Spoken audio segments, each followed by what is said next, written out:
সবাইকে শুভেচ্ছা স্বাগত জানিয়ে শুরু করছি আপনাদের প্রিয় অনুষ্ঠান ছুটির রাতের লাইভ। প্রিয় দর্শক, বাংলা সঙ্গীত আজ তার বৈশিষ্ট্যে বৈচিত্র্যে বিশ্ব দরবারে সমানভাবে সমাদৃত, প্রশংসিত, এবং এই কৃতিত্ব আমাদের গুণীজনদের পাশাপাশি তরুণ শিল্পীদেরও। আজ আমাদের সাথে আছেন তেমনই তিনজন প্রতিভাবান সঙ্গীত শিল্পী। আমি পরিচয় করে দিচ্ছি, আমার সর্বডানে আছেন সঙ্গীত শিল্পী আনিকা। হ্যালো ভাইয়া, কেমন আছেন? ভালো আছি। পরে আছেন নন্দিতা। হ্যালো। হাই। তারপরে আছেন লিজা। হ্যালো ভাইয়া। হাই। এবং আমাদের সাথে আছেন সঙ্গীতে জিয়া ভাই অন কাহন, গিটারে আছেন চন্দন ভাই এবং কিবোর্ড আছেন সাজু ভাই। স্বাগত জানাই। Thank you so much. আমরা একটা বিষয় নিয়ে কথা বলি প্রত্যেকটা এপিসোডে। আজকেও একটা বিষয় আছে, যে গানে তারুণ্য। ও ওয়ান্ডারফুল। একদম শুরুর প্রশ্নটা তিনজনকে আসলে করতে চাই, সেটা হচ্ছে যে নতুন একটি বছর, একটা শিল্পীর জন্য অনেক প্ল্যানিং থাকে, অনেক পরিকল্পনা থাকে, অনেক কিছু সামনে আগানোর একটা প্রত্যয় থাকে। তো কার কিভাবে দেখছেন নতুন বছরটা? আমি আপনাকে দিয়ে শুরু করতে চাই। ওয়েল, 2019 চলে আসলো এবং সবারই আসলে কম বেশি ব্যস্ততা নিয়ে শুরু হয়েছে আমাদের জানুয়ারি মাসটা। Right. তবে প্রত্যেকেরই আসলে একটা নিউ ইয়ার রেজুলেশন থাকে, Exactly. রাইট? আমারও সেরকমই আছে এবং আমার হচ্ছে আমি নিজেকে আর একটু ইমপ্রুভ করব, আর একটু মিউজিক্যালি ডেভেলপ করব, আমার Right. সেরকম একটি ইচ্ছা আছে। এবং অবশ্যই আমার ইচ্ছা, আমি অনেক মিউজিশিয়ানস নিয়ে এই বছরে কাজ করব।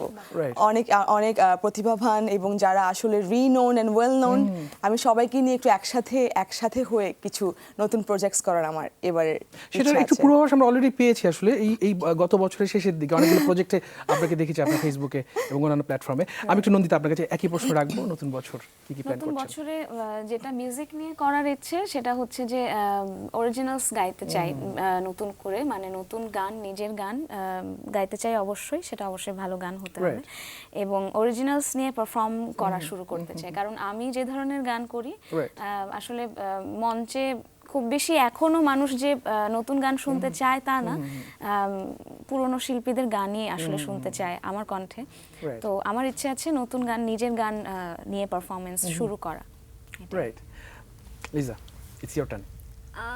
আমার প্রথম বিষয় হচ্ছে আমার এখন পর্যন্ত কোনো মৌলিক গান নাই। সো নতুন বছরের ভ্যালেন্টাইন্স উপলক্ষে নতুন গানটা রিলিজের চিন্তা ভাবনা আছে। আর বেসিক্যালি যেহেতু ফোক গান করা হয়, সো গানটা ফোক বেসিকই হবে। রাইট, অসাধারণ। নন্দিতা, আপনি বলছিলেন যে আপনি যেরকম গান করেন, আপনি একটু উচ্চাঙ্গ আঙ্গিকের গান করেন, একটু সেমি ক্লাসিক্যাল গান করেন। তো কি থাকছে আসলে এবার, যেহেতু মিউজিক্যালি গ্লোবালি একটা বড় চেঞ্জেসের ভিতর দিয়ে আমরা যাচ্ছি আসলে, সেই জায়গা থেকে চিন্তা করলে ইস্টার্ন ক্লাসিক্যাল নিয়ে আপনি কাজ করেন, নতুন কোনো কিছু থাকছে, ফিউশন যেটাকে আমরা বলি আসলে, বা কম্পোজিশনের ক্ষেত্রে নতুন কোনো কিছু আসছে কিনা? সেটা কি আমার নিজের গানে ইস্টার্ন ক্লাসিক্যাল আসলে খুব মানে বলা যায় না। আমি তো আসলে মঞ্চে ভাবে করে খেয়াল পরিবেশন করি না। বলা যায় আমাকে যে এই পুরোনো দিনের আধুনিক গানের শিল্পী হিসেবেই সবাই আমাকে আর কি চেনে বা শুনতে ভালোবাসে আমার কাছ থেকে ওই গানগুলো। তো চেঞ্জেস যে খুব বেশি আমরা চেঞ্জেসের মধ্যে দিয়ে যাচ্ছি তা কিন্তু নয়। যদি আমাদের দেশের মঞ্চের পরিবেশনার কথা বলি, আমরা ইউটিউবে পুরোনো গানগুলো অনেক সুন্দর করে মিউজিক অ্যারেঞ্জমেন্ট নতুন করে কভার করার চেষ্টা করছি, কিন্তু আসলে একদম সত্যি কথাটা হচ্ছে যে মঞ্চে যখন মানুষ গান শোনে এই ধরনের গান, তখন কিন্তু তারা ওই একেবারে ওই পুরোনো মিউজিক অ্যারেঞ্জমেন্টে এক্স্যাক্টলি ওই রকম অ্যারেঞ্জমেন্টে ওই ধরনের গায়কিতেই শুনতে চায়। সেদিক থেকে এটার পজিটিভ নেগেটিভ দুটো বিষয় আছে। পজিটিভটা হচ্ছে যে হ্যাঁ, হয়তো আমাদেরকে খুব বেশি মাথা খাটাতে হচ্ছে না, যে রেডিমেড একটা জিনিস বানিয়ে দেওয়া আছে সেটাই আমরা একদম প্রেজেন্ট করতে পারছি সবার সামনে। যে নেগেটিভ বিষয়টা হচ্ছে যে আমাদের সেটা মিউজিশিয়ানদের ক্ষেত্রেই হোক আর গায়ক গায়িকাদের ক্ষেত্রেই হোক, এক্সপ্লোর করাটা কম হচ্ছে। তো এটাই আর কি, মঞ্চে আমি এই জিনিসটাই দেখি। আমি যখন গান গাই মঞ্চে, আমি যে ধরনের গান গাই সেখানে আমি এই জিনিসটাই দেখি। অসাধারণ বলেছেন। আনিকার কাছে আসবো, তার আগে একটা গান শুনে ফেলি। আমাকে দিয়ে শুরু? অবশ্যই। ওকে। যদিও আজকে আমার একটু গলাটা ভালো নাই, তারপর আমি চেষ্টা করছি। রিসেন্টলি আমার একটি প্রজেক্ট এসেছে আইফ্লিক্সের ব্যানারে, গো এক্সপ্লোর বিটস নামক, রাইট? সো ওখানে আমরা 4 জন তরুণ শিল্পী পারফর্ম করেছি এবং কভার নাম্বারসই করেছি। আমার পার্টটা ছিল ব্যান্ড নাম্বারস। সো আমার সাথে হাসিব ভাই ছিলেন এবং ফোকের মধ্যে ছিলেন হচ্ছে ইমরান এবং ডোরা।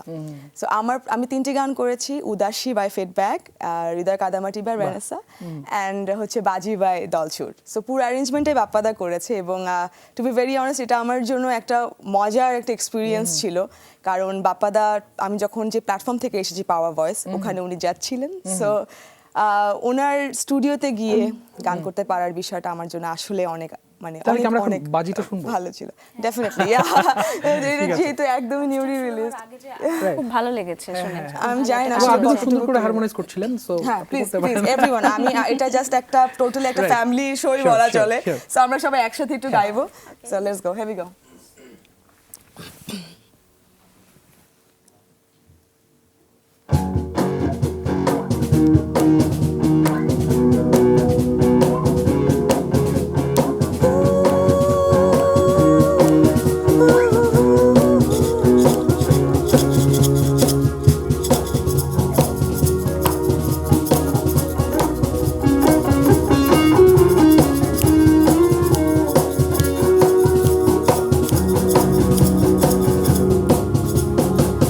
তুমি আমার 52 তাস শেষে দানে আছি তোমার নামে ধরেছি আমার সর্বস্ব বাজি তুমি আমার 52 তাস শেষে দানে আছি তোমার নামে ধরেছি আমার সর্বস্ব বাজি সম্ভাবনার বেটবে শেষ মুদ্রায় রাজি কার ঘরে যায় করতালি উড়েছে আলোর বাজি তুমি আমার 52 তাস শেষে দাঁড়ে আছি তোমার নামে ধরেছি আমার সর্বস্ব বাজি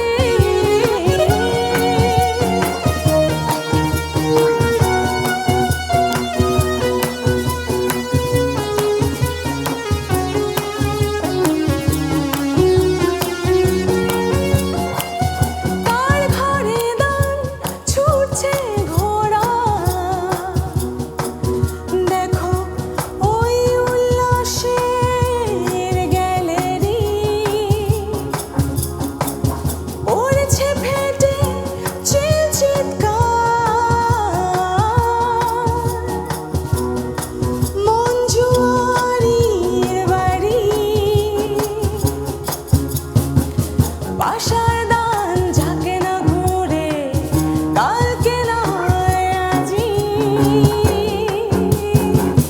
তুমি আমার 52 তাস শেষে দাঁড়ে আছি তোমার নামে ধরেছি আমার সর্বস্ব বাজি সম্ভাবনার বেটবে শেষ মুদ্রায় রাজি কার ঘরে যায় করতালি উড়েছে আলোর বাজি তুমি আমার 52 তাস শেষে দাঁড়ে আছি তোমার নামে ধরেছি আমার সর্বস্ব বাজি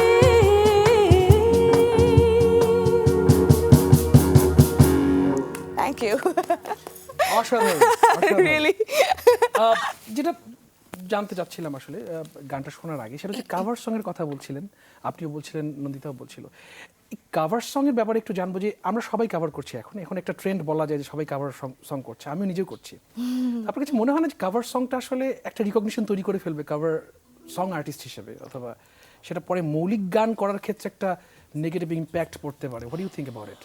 ওয়েল আমার কাছে যেটা মনে হয় যে নিজের অরিজিনাল যে গানগুলো আছে ওটার কোনো বিকল্প নেই অরিজিনালস আর অরিজিনালস রাইট বাট হয় না যে আমাদের সবারই কিছু কিন্তু পছন্দের কিছু জনরা আছে কিছু পছন্দের গান আছে যেগুলো আসলে আমরা গাইতে চাই আমাদের ভালো লাগার থেকে এবং অবশ্যই পুরনো যে গানগুলো যেমন নন্দিতা অনেক সুন্দর সুন্দর কিছু পুরনো দিনের গানগুলো করেন সো এই যে নতুনভাবে যে আবার উপস্থাপন করা এবং আমরা যে গানগুলোকে রেখে দিয়েছি আমাদের অন্তরে আমাদের কাছে এবং আমরা সেগুলোকে ভালোবেসে আবার উপস্থাপন করছি আমার কাছে এটা মন্দ লাগে না তবে অবশ্যই আমি আবারও বলছি যে অরিজিনালসের কোনো বিকল্প নেই নিজের গান তো নিজের গান আমার গানে আমার পরিচয় বাড়ানো। আমি যেটা জানতে চাচ্ছিলাম যে একটা কাভার সং যখন আমি একটা স্টেজে করছি সেখানে কিছু পার্টিকুলার কিছু মানুষের সামনে করছি যখন এটা রেকর্ড করছি যখন ইউটিউবে আপলোড করছি তখন এন্টার নেশন দেখছে তখন এক ধরনের রিকগনিশন হচ্ছে যে না এই গানগুলো ভালো করে।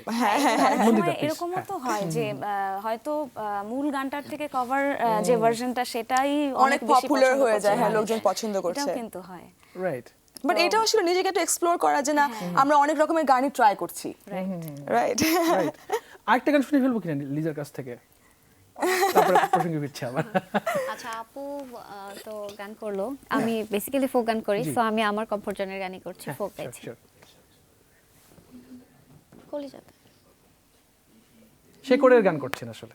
একদম মাটির গান।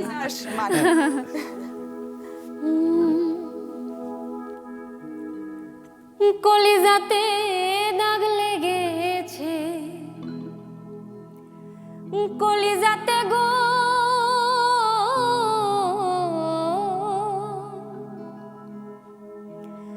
কলিজাতে দাগ লেগেছে, হাজারে হাজার আমার ভালোবাসার ময়না পাখি এখন জানি কার। কলিজাতে দাগ লেগেছে, কলিজাতে গো,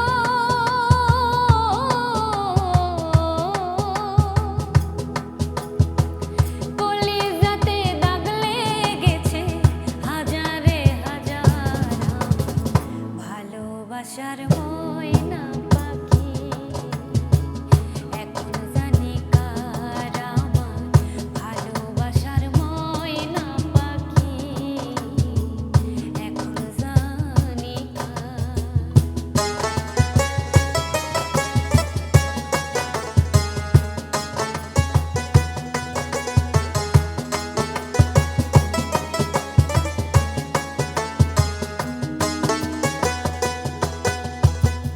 যার জন্যে ঘর বানাইলাম সে রইল না ঘরে, সেই ঘর উড়াইয়া নিল কাল বৈশাখীর ঝড়ে।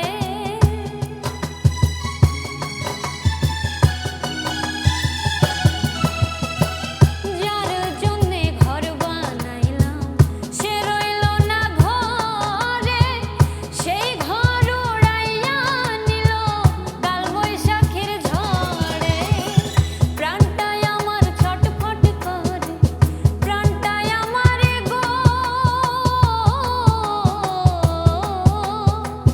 প্রাণটাই আমার ছটফট করে, বুকে হাহাকার ভালোবাসার ময়না পাখি এখন জানি কার আমার ভালোবাসার ময়না পাখি এখন জানি কার।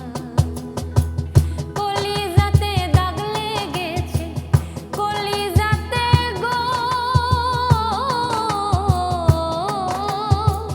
কলিজাতে দাগ লেগেছে, হাজারে হাজার ভালোবাসার ময়না পাখি এখন জানি কার আমার ভালোবাসার ময়না পাখি এখন জানি কার আমার ভালোবাসার ময়না পাখি এখন জানি কার। বাহ, অসাধারণ গিয়েছেন। একটা ছোট্ট বিরতি নিতে হবে, দর্শক নিচ্ছে ছোট্ট একটা বিরতি, ফিরছি এখনই, সঙ্গে থাকুন।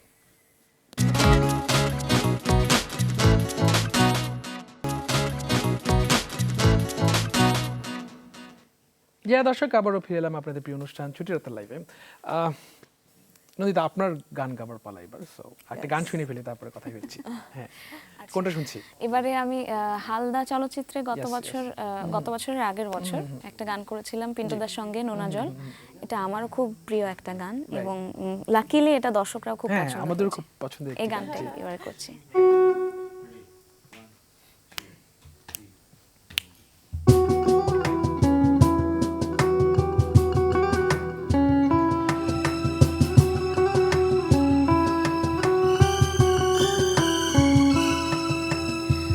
যার বুকে ঢেউ থাকে তার বুকে ঘর, জোয়ার ভাটার খেলা করে না তো পর,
অসাধারণ অসাধারণ একটি গান শুনলাম আসলে। নন্দিতা, প্লেব্যাক সিঙ্গিং এর জায়গাটাতে একটু স্পর্শ করতে চাই। প্লেব্যাক সিঙ্গিংটা আসলে সবার একটা স্বপ্ন থাকে আসলে যে একটা ফিল্মে গান করার। আমরা পার্শ্ববর্তী দেশগুলোতে যদি দেখেছিলাম, এটা একটা ক্যারিয়ারকে একটা অন্যরকম মাইলেজ দেয় আসলে। সো আমাদের দেশে আসলে এই প্রেক্ষাপটটা নতুন প্রজন্মের জন্য আসলে কতটুকু উদার আসলে আপনার কাছে মনে হয়? এখন আপনি তো কাজ করছেন। হ্যাঁ, নতুন প্রজন্মের জন্য অবশ্যই উদার। তা না হলে তো আসলে মানে আমি কৃতজ্ঞ এই তৌকির ভাইয়ের একটা চলচ্চিত্রে এত তাড়াতাড়ি গান করতে পেরে। মানে নতুন প্রজন্মের জন্য উদার যদি না হতো, তাহলে আমার মনে হয় আমি হয়তো গাইতে পারতাম না, এই গানটা হয়তো অন্য কেউ গাইতো। তবে হ্যাঁ, এটা ঠিক, কিছু বিষয় আমরা হয়তো একটুখানি ক্লিশে হয়ে যাই যে হ্যাঁ একজনই গাইছে, তাকে দিয়েই হয়তো সব আমরা গাওয়াতে চাই। এটা হয়তো অনেক সময় চলচ্চিত্র পরিচালক বা সঙ্গীত পরিচালকেরও হাতে থাকে না, প্রডিউসারই অনেক সময় চান যে যার একটা তকমা আছে তাকে দিয়েই হয়তো গাওয়ানোর। কিন্তু তারপরেও আমি বলবো যে প্লেব্যাক সিঙ্গিং নিয়ে আমাদের এখানে কিন্তু নতুন করে এক্সপেরিমেন্ট হচ্ছে মিউজিক অ্যারেঞ্জমেন্টস নিয়ে। তবে এখন পর্যন্ত শুধুমাত্র প্লেব্যাক সিঙ্গিংটা আসলে পার্শ্ববর্তী দেশের মতো বা অন্যান্য জায়গার মতো আমাদের দেশে ক্যারিয়ার হিসেবে নেওয়ার মতো তৈরি হয়নি ওভাবে করে, তাই না? মেবি আমাদের ইয়াংসদের জন্য এখন ওভাবে হয়নি, কিন্তু আমাদের সিনিয়রসদের জন্য কিন্তু অবশ্যই ছিল।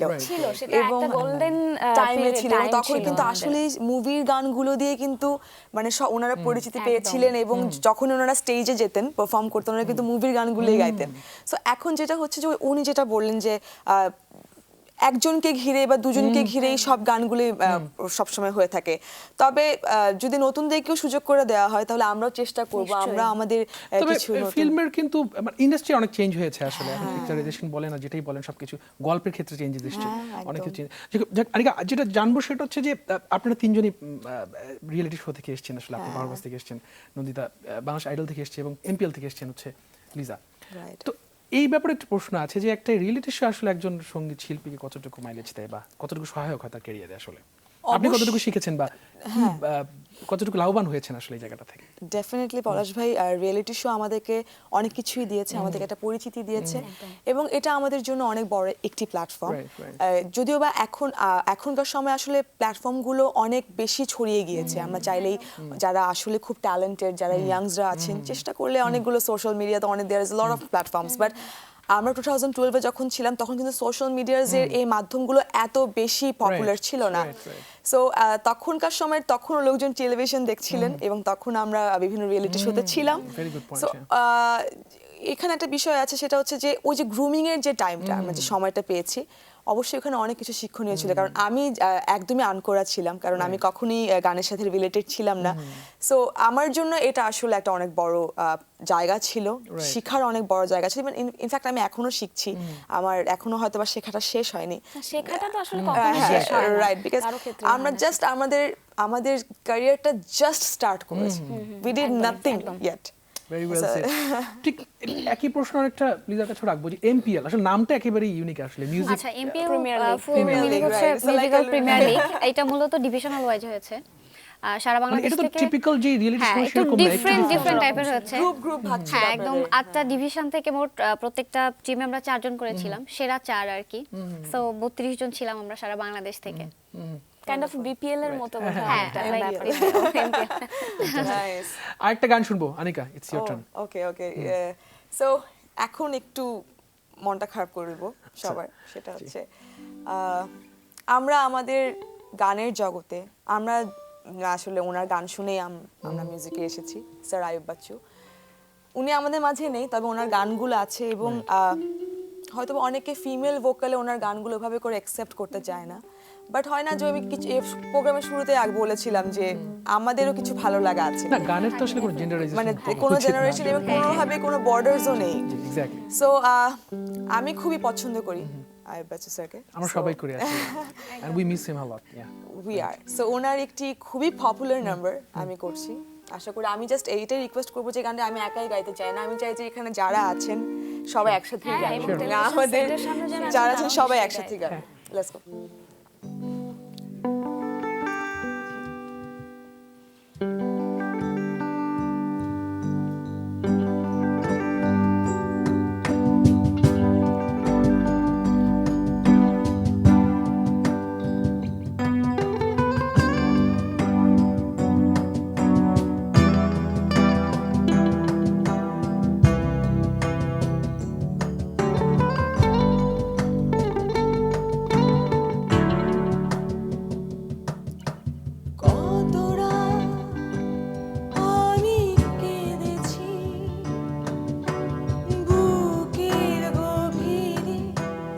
কষ্ট নিয়ে শূন্যতায় ডুবে গেছি আমি। আমাকে তুমি ফিরিয়ে দাও। তুমি কেন বোঝো না তোমাকে ছাড়া আমি অসহায়। আমার সবটুকু ভালোবাসা তোমায় ঘিরে। আমার অপরাধ ছিল যতটুকু তোমার কাছে। তুমি ক্ষমা করে দিও আমার। সেই তুমি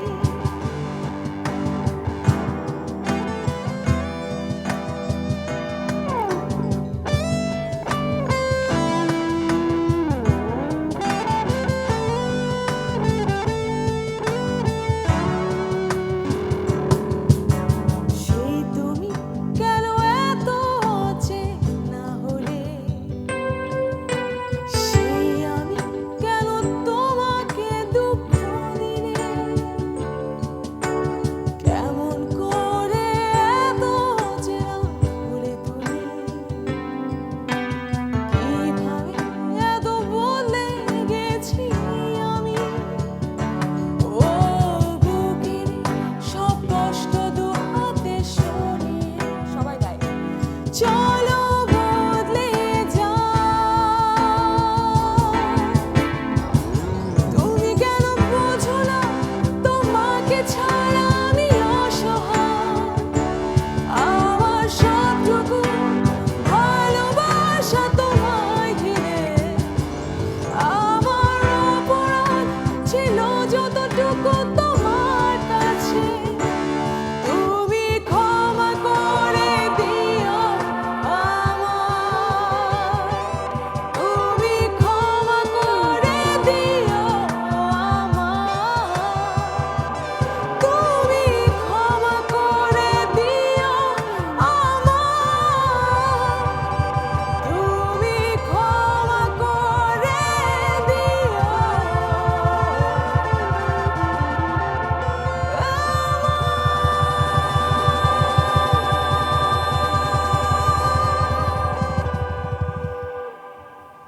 wow, thank you. I am sorry. না ইটস ওকে। একটা বিরতি নেই, ইয়া শিওর। দর্শক নিচ্ছে আরেকটা ছোট্ট বিরতি, ফিরছি এখন সঙ্গে থাকুন।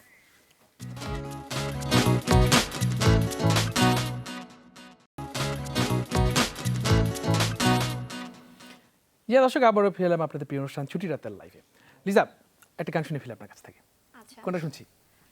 এবারে করছি শ্রদ্ধেয় শাহ আব্দুল করিমের বসন্ত বাতাসে। শুনে ফেলি।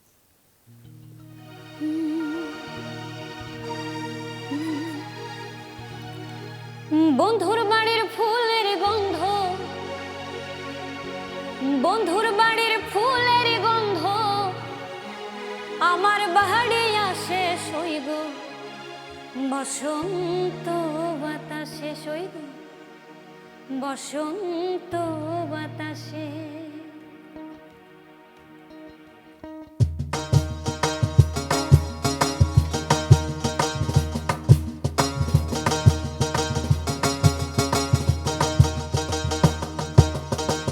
বসন্ত বাতাসে সইব, বসন্ত বাতাসে।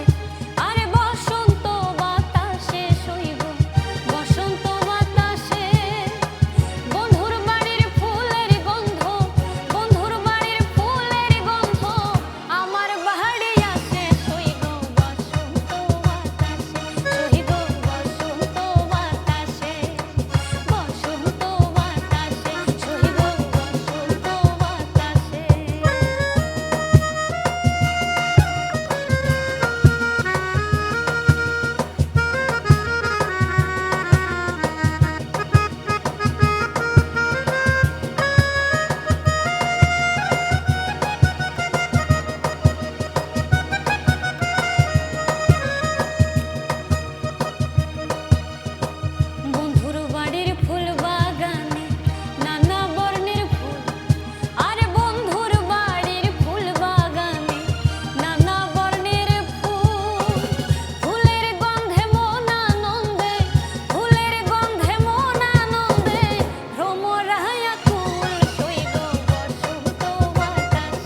আমারও পছন্দের গান, সেই জন্য এটার একটা অংশ নিলাম আর কি। Thank you. যাই হোক, নন্দিতা, টিভি শোর ব্যাপারে একটু জানতে চাই। সেটা হচ্ছে যে আনিকা বলছিল যে এখন ইউটিউব অনেক এমার্জ করছে আর কি, ইউটিউবে সব কিছু, টেলিভিশন সেভাবে দেখছেন অনেকে, তারপরও অনেক টেলিভিশনে টক শো হচ্ছে, মিউজিক নিয়ে টক শো হচ্ছে, অথবা ফোনো লাইভও হচ্ছে। আপনার কাছে কি মনে হয় আসলে এখন পরিস্থিতিটা আসলে কোথায়? কারণ আপনি নিজেও একটা টেলিভিশন চ্যানেলে চাকরি করেন, কাজ করছেন সঞ্চালক হিসাবে। So আপনাকে জানবো যে কোন জায়গায় আছে আমার কাছে আসলে, সব কঠিন প্রশ্নগুলো কেন করছেন আপনি? কারণ আপনি খুব সুন্দর করে উত্তর দিচ্ছেন, সবাই উত্তর দিচ্ছে, বাট হ্যাঁ। আসলে এখানেও আমার মনে হয় যে ওই সব অনুষ্ঠানের বা সব প্রোডাকশনেরই তো একটা টার্গেটেড অডিয়েন্স থাকে। তো এই যে এখন আমরা যে লাইভটা করছি বসে, আমার মনে হয় যে আমাদের দেশে যতখানি যারা না দেখছেন, দেশের বাইরে যারা প্রবাসী যারা থাকেন, সেখানে একটা বিশাল অডিয়েন্স আছে কিন্তু টেলিভিশন প্রোগ্রামগুলোর বলি বা লাইভগুলোর বলি। এবং হ্যাঁ, এটা খুবই সত্যি কথা যে এখন সবকিছু আমরা মানে অনলাইন বেসড হয়ে যাচ্ছে। টেলিভিশন ইনফ্যাক্ট আমি নিজেই খুব একটা বেশি দেখি না, এটা যদিও মানে কি বলবো যে ঠিক না, বা আমি নিজে একটা টেলিভিশনে কাজ করি। তো যাই হোক, ব্যাপারটা হচ্ছে যেটা যে তারপরেও একটা জেনারেশন কিন্তু এখনো দেখেন। আমার বাবা মা বা ওই বয়সী যারা আছেন, তাদের থেকে একটু বেশি বয়সে যারা আছেন, তারা হয়তো এখনো প্রযুক্তির সাথে খুব একটা বেশি ওভাবে এমার্জ করতে পারেননি, কম্প্যাটেবিলিটিটা হয়তো ওভাবে গড়ে ওঠেনি।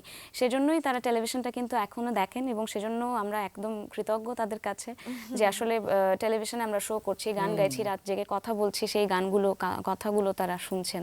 আসলে এটা না হলে তো আমরা কাদের জন্যই বা গাইতাম, বা টেলিভিশনগুলোই কাদের জন্যই বা অনুষ্ঠানগুলো করতো। রাইট। লিজা, কঠিন প্রশ্ন করবো না, সহজ অবশ্যই অপশন আছে। একটা প্রশ্ন করতেই হবে, যেটা আপনি শেকড়ের গান করছেন। এখন আমাদের মিউজিক্যালি যতটুকু চেঞ্জেস এসছে বা ফিউশন আমরা বলছি, বা অনেক কিছু সংযোজন করে একটি গানকে পরিবেশন করছি, আপনার কাছে কি মনে হয় শেকড়ের গানের স্বকীয়তা কি ঠিক আছে নাকি হারিয়ে যাচ্ছে কোনোভাবে? ফোক নিয়ে কাজ একটু কম করা হচ্ছে এখন। মোটামুটি যারা কিছু সাধক বাউল যারা আছে, অনেকে তো প্রয়াত হয়েছে, আমরা বেসিক্যালি কিন্তু ওনাদের গানগুলো ঘুরে ফিরে করছি, কাভারটা বেশি শুনছি আমরা। তো নতুন যে ফোক কিছু আসবে বা যেটা আমরা যারা নতুন আসছি তারাও যে আবার করব, এই জিনিসগুলো অনেকটা কম। ফোক নিয়ে মোটামুটি কম কাজ করা হয় এখন, মানে আমার যেটা মনে হয়। আমি তো রিসেন্ট একদমই খুব সম্প্রতি কাজ করছি মিডিয়াতে, 2016-এ ছিলাম যেহেতু রিয়েলিটি শোতে, দেন তখন থেকে পথ চলা এই যে করছি। ফোক নিয়ে একটু কম কাজ করা হয়, রাইট। মানে আমি নিজেও মানে দেখছি আর কি, বা মানে এমনটা থাকে না যে আমি একটা ফোক, আমার মৌলিক যে গানটা আসবে আমি তো ফোক নিয়েই কাজ করব যেহেতু ভবিষ্যৎ পরিকল্পনা। সো এখনো এরকম লিরিক্স বা এরকম কম্পোজিশন মানে মন মতো না হলে তো মানে সঙ্গীত আয়োজনের যে কথা বলছি, যে একটা শেকড়ের গানের তো আসলে তার একটা ঢং আছে, আলাদা একটা ঢং আছে, এবং তার কিছু পার্টিকুলার ইনস্ট্রুমেন্ট আছে যেগুলো লাগবেই। সেগুলো থেকে আমরা দূরে সরে যাচ্ছি কিনা আমি এটা জানতে চাচ্ছিলাম আসলে। অবশ্যই, কারণ ওই যে পুরাতন যে গানগুলা সেগুলা তো বারবার ওইভাবেই আসছে, নতুন কোন ইনস্ট্রুমেন্টাল দিক থেকে এখন অনেক প্রচুর মানে ডিজিটাল যে ইনস্ট্রুমেন্টসগুলো ফিউশনটা একটু বেশি করা হয়, এখন অনেক বেশি শুরু হয়ে গেছে। তবে হচ্ছে সবাই এখন একটু ফিউশন চায়, মানে ওয়েস্টার্নের সাথেও একটু ফোক ব্লেন্ডিং চাচ্ছে। This is like it's all good, right? মানে সবকিছুই আসলে মনে হয় এটার তো একটা খুবই পজিটিভ দিক আছে, কারণ সময়ের সঙ্গে সঙ্গে মানুষের রুচির পরিবর্তন হবে, খুব স্বাভাবিক। তো আমরা যদি নিজেদেরকে সময়ের সঙ্গে সঙ্গে আসলে সময়ের মতো করে তুলে ধরতে না পারি দর্শকের কাছে, তাহলে তো সেটা আমাদের একটা ব্যর্থতা। খাপ খাওয়ানোর একটা বিষয় আছে সময়ের সাথে। রাইট। এবার একটি গান শুনবো। আচ্ছা, এবারে আমি আরেকটি আমার মৌলিক গান করছি। এই গানটির সুর এবং সঙ্গীতায়োজন ছিল শান ভাইয়ার, এবং গানটির কথা লিখেছেন হাসনাত মহসিন। আচ্ছা।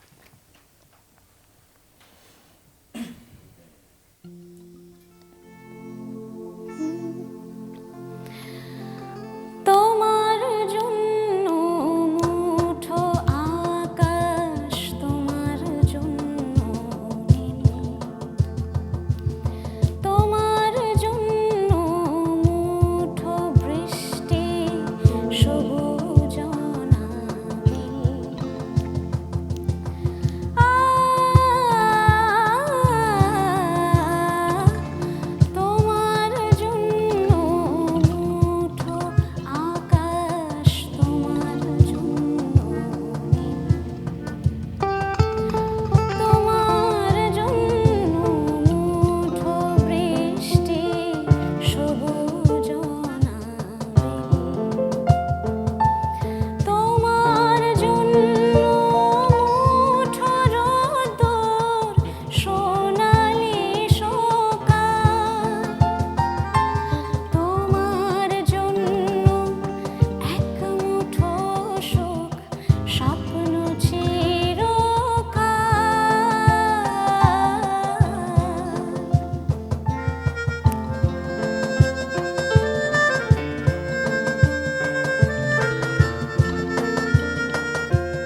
অসাধারণ একটা গান, ওয়াও, খুব সুন্দর একটি গান, আমার খুব ভালো লেগেছে। যাক, এবার আরেকটি প্রশ্ন করতে চাই, সেটা হচ্ছে যে ডিজিটাল প্ল্যাটফর্মস সবাই এখন সিঙ্গেল রিলিজ করছে, instead of making an album একটা গান বের করছে উইথ আ মিউজিক ভিডিও।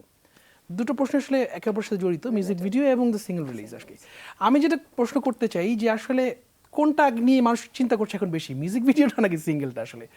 কারণ অনেকে বলতে পারেন, কারণ এখন একজন সবাই- শিল্পী আমি দেখেছি, আমি কয়েকজনের সাথে কথা বলেছি, সবাই মিউজিক ভিডিও নিয়ে কথা বলতে চায় আগে, কিন্তু সেই সঙ্গীত শিল্পী শেষে তো গানটাই হচ্ছে Exactly. মূল জিনিস, যে আগে গানটার অ্যাকসেপ্টেন্স থাকতে হবে, তারপর ভিডিও। তবে হ্যাঁ, এই যে যুগের একটা কথা চলে থাকা এসেছে, উচিত। আগে গানটার আগে acceptance গানটা থাকা অবশ্যই। উচিত, কারণ তারপর কি music video। যেটা হচ্ছে আমরা একটা সময় পেয়েছি, আমি আমার লাইফে কথা বলি যে আমি ছোটবেলায় কিন্তু নিজের টিফিনের টাকা জমিয়ে আমি কিন্তু অ্যালবামস হ্যাঁ, কিনতাম। CD কারণ কিনতাম তখনকার আমরা, সময় কিন্তু এতগুলো মাধ্যম ছিল না যে আমি চাইলে ইউটিউব খুলে গান দেখতে পাচ্ছি বা গুগলে খুঁজলেই পাচ্ছি। তখন কিন্তু অনেক কষ্ট করে একটা অ্যালবামস কিনতে হতো। তো আমরা কিন্তু সেই জায়গা থেকে অনেকটুকু বঞ্চিত। তাহলে আমরা আমাদের গানগুলো নিব কিভাবে? এখন আমি যদি আমার অ্যালবামস করলাম, আমি এটা কিন্তু কোনোভাবে নেগেটিভ বলছি না, বাট দিন শেষে ওই অ্যালবামটা কিনছে কয়জনই বা কিনছে? তো সেই কারণেই হয়তো বা সময়ের সাথে সাথে যেগুলো চলছে, যে ওয়েতে আসলে সময়টা আগাচ্ছে, যেভাবে করে আসলে গানগুলো প্রচারের যে মাধ্যমগুলো যেভাবে আসছে, সেগুলোই হয়তো বা এখন আমাকে কিন্তু ইউজ এই যে করতে হচ্ছে। আপনি যে একটা অ্যালবামের কেনার কথা বলছেন, আমি যদি মেধাস্বত্বের একটা পারিশ্রমিকতা আছে আসলে নন্দিতা, অবশ্যই। যে এই যে আমরা যে একটা মিউজিক ভিডিও বানাচ্ছি এতগুলো টাকা পয়সা খরচ করে, অবশ্যই।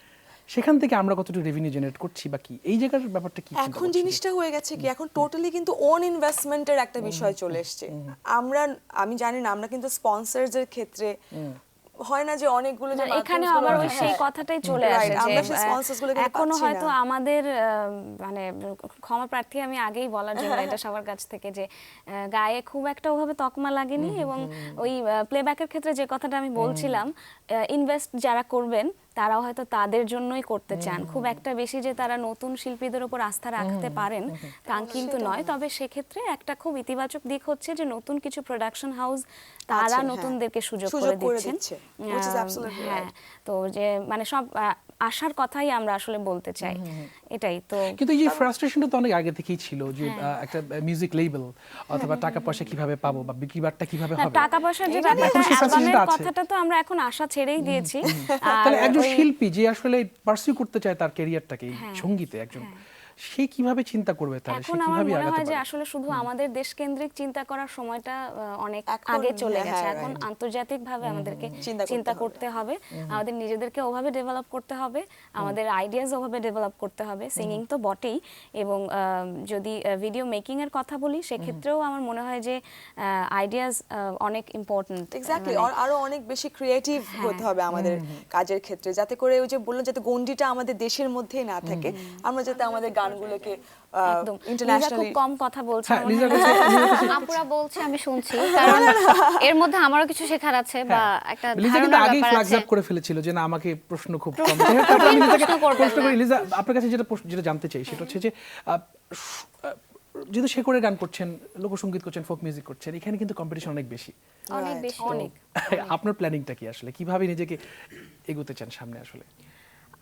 ডিফারেন্ট কিছু ফোক করার ইচ্ছা, মানে আমার যেহেতু মৌলিক গানটা খুব রিসেন্ট আসছে, সো একটু ডিফারেন্ট কিছু করার চিন্তা ভাবনা আছে Right, ফোক right. নিয়েই আর কি। Nice. So we don't have much time, আমরা একদম শেষ প্রান্তে এসে দাঁড়িয়েছি। Thank you so much for your time.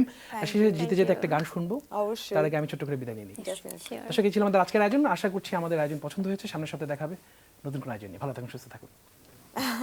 And আমরা একটু বলি, thank you so much Jamuna টিভিকে আমাদের এখানে নিমন্ত্রণ আমাদের জানানোর জন্য, এবং thank you so much Palash ভাইকেও।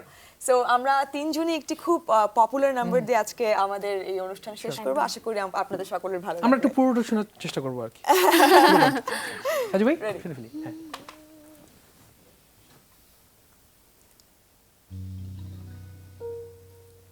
চলো না ঘুরে এসো, right?